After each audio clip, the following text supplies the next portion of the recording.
इस महीने का नाम शहरुल गुफरान, बख्शिश का महीना। नबी इस्लाम ने फरमाया अव्वल हुआ रहमतुन, इसके पहले 10 दिन रहमत के हैं। औसत हुआ मग़फ़िरतुन, दरमियान के 10 दिन मग़फ़िरत के हैं। व आखिर हुआ इत्क़ुम मिनन नार, और आखिरी 10 दिन आग से आज़ादी के हैं। अब आग से आज़ादी के दिन शुरू हो गए, लिहाजा हम अल्लाह से दुआ मांगे कि अल्लाह अपनी रहमत के साथ हमें जहन्नम से बरी फरमा दीजिए और अपनी पसंदीदा जगह हमें जन्नत अता फरमा दीजिए।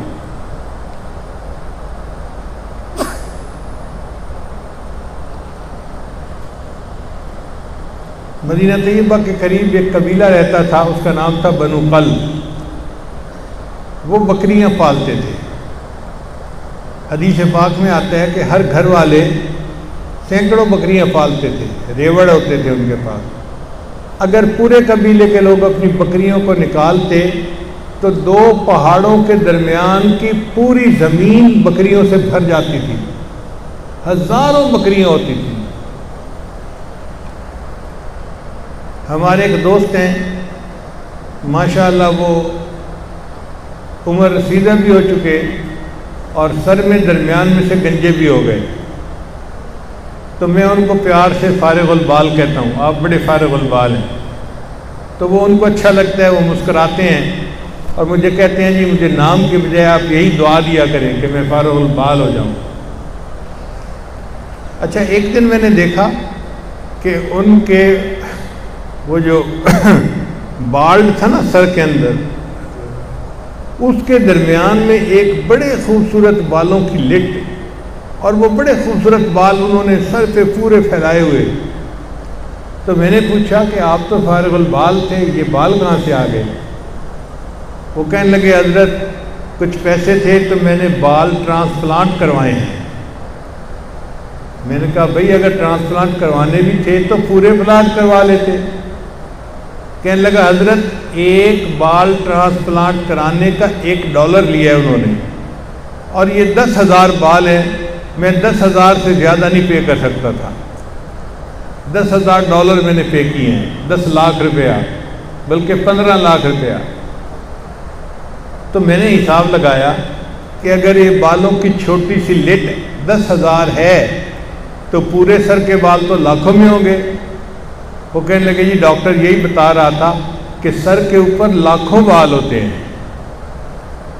फिर मैंने सोचा अगर इंसान के सर के ऊपर लाखों बाल होते हैं तो बकरी के तो पूरे जिस्म पे बाल होते हैं, फिर बकरी के जिस्म पे तो फिर करोड़ों बाल होंगे। अब अगर एक बकरी के जिस्म पर करोड़ों बाल हैं तो पूरे कबीले की बकरियों के जो हज़ारों की तादाद में हैं बाल कितने होंगे? वो तो अरबों खरबों में होंगे। तो पता चला कि नबी इस्लाम ने इरशाद फरमाया कि रमज़ान मुबारक की हर रात में अल्लाह ताला बनी कल्ब कबीले की बकरियों के बालों के बराबर जहन्नमी जहन्नम से बरी कर देते हैं। अल्लाह अकबर कबीरा। अब जब अरबों खरबों जहन्नमी जहन्नम से बरी हो रहे हैं तो भाई हमारा नाम उसमें शामिल हो जाए तो ये कोई मुश्किल बात तो नहीं है।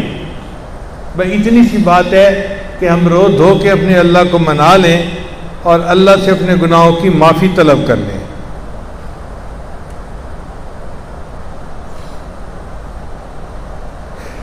हदीस पाक में आता है कि नबी इस्लाम ने 3 बद्दुआओं पर आमीन कही। बद्दुआएं किसने दी? जिब्रील इस्लाम ने। कौन कौन सी बद्दुआ थी?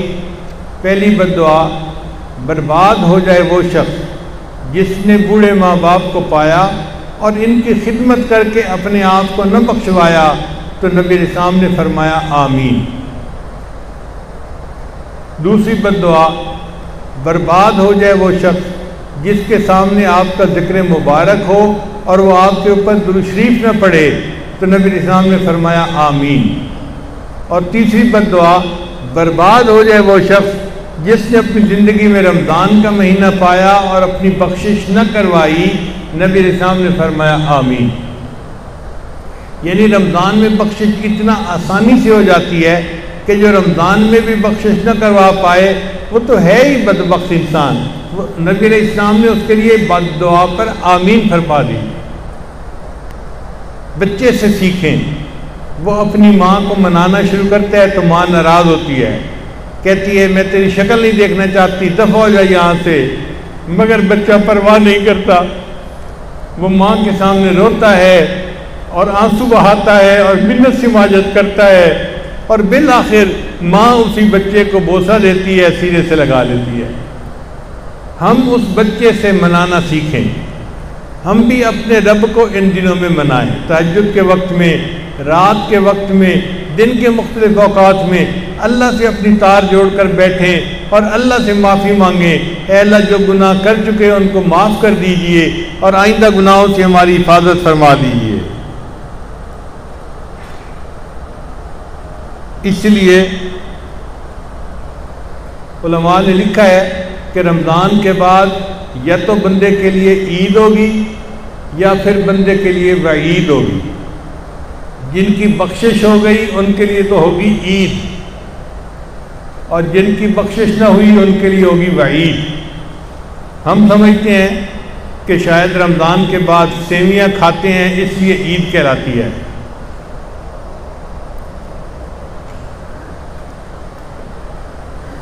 बल्कि रमज़ान के वक्त बख्शिश की वजह से ईद होती है।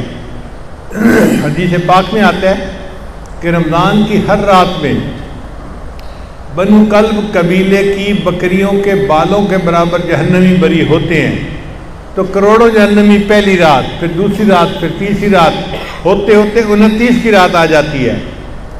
तो जो आखिरी रात होती है ना, पहली रात से लेके 29 तक जितने कुल जहन्नमी बरी हुए थे, अल्लाह आखिरी रात में उतने जहन्नमी और बरी कर देते हैं। आप सोचिए बख्शिश करवाना कितना आसान काम है। फिर अल्लाह ताला ने जो ईद की रात है उसको भी इबादत की रात बना दिया, उसमें भी बख्शिश मांगे इंसान। हदीस मुबारका में आता है कि जब कोई बंदा ईद की नमाज़ पढ़ता है तो अल्लाह ताला फरिश्तों से पूछते हैं कि ये मेरे बंदे क्यों जमा हैं। अल्लाह ताला तो आलिमुल गैब हैं, वो जानते हैं, मगर वो फरिश्तों को गवाह बनाना चाहते हैं। मेरे फरिश्तों ये बंदे क्यों जमा हैं। फरिश्ते कहते हैं अल्लाह इन्होंने रोज़े रखे, तिलावत की, तरावी पढ़ी, इत्काफ किया और आज ये ईद पढ़ने के लिए आए। ये वो मजदूर हैं जो मजदूरी करके आए हैं और आपसे मजदूरी चाहते हैं, उजरत मांगते हैं। अब जिस परवरदिगार ने हुक्म ये दिया कि मजदूर को पसीना खुश्क होने से पहले उसकी मजदूरी दो, अब उस अल्लाह से मजदूर मजदूरी मांगने के लिए आए हैं, तो क्या अल्लाह ताला पेमेंट करने में देर करेंगे? नहीं करेंगे। तो अल्लाह ताला फरिश्तों को गवाह बना के कहते हैं मेरे फरिश्तों गवाह रहना, मेरे बंदों से कह दो इबादी व इमाई, मेरे बंदों और मेरी बंदियों जिन्होंने रमज़ान के रोज़े रखे और नेकी पे रमज़ान गुजारा, कुमु मग़फ़ूरन लकुम, खड़े हो जाओ बख्शे बख्शाए, क़द बद्दलतु सय्यिआतिकुम हसनात, मैंने तुम्हारी गुनाहों को भी तुम्हारी नेकियों में तब्दील फरमा दिया। यानी गुनाहों को सिर्फ माफ़ नहीं किया, मैंने गुनाहों को तुम्हारी नेकियों में तब्दील फरमा दिया। अब आप बताइए, जब अल्लाह गुनाहों को नेकियों में तब्दील फरमा देंगे तो ये खुशी का मौका है कि नहीं है। इसलिए रमज़ान के बाद के दिन को ईद का दिन कहते हैं कि मोमिन के लिए वो बख्शिश का दिन होता है। उस दिन मोमिन अल्लाह का मेहमान होता है, इसलिए ईद के दिन रोज़ा रखना हराम है।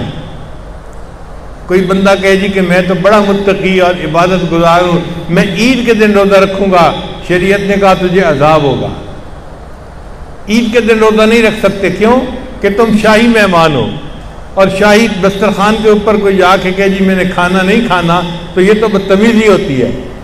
तुम होते कौन हो? अल्लाह तुम्हारी दावत करे और तुम कहो जी मैं आज रोज़ा रखता हूँ, तो शरीयत ने रोज़ा मना कर दिया। शरीयत ने कहा आज ईद का दिन है, तुम सेवियाँ खाओ, मीठा खाओ, खाओ पियो, खुश हो जाओ, इसलिए कि तुम्हारे गुनाहों को माफ़ कर दिया गया। और साथ ये भी फरमा दिया कि देखो इस खुशी में गरीबों का ना भूलना, लिहाजा ईद के दिन हर बंदे को फितराना देना पड़ता है। ये सदका होता है जो अल्लाह गरीबों के लिए निकलवाते हैं।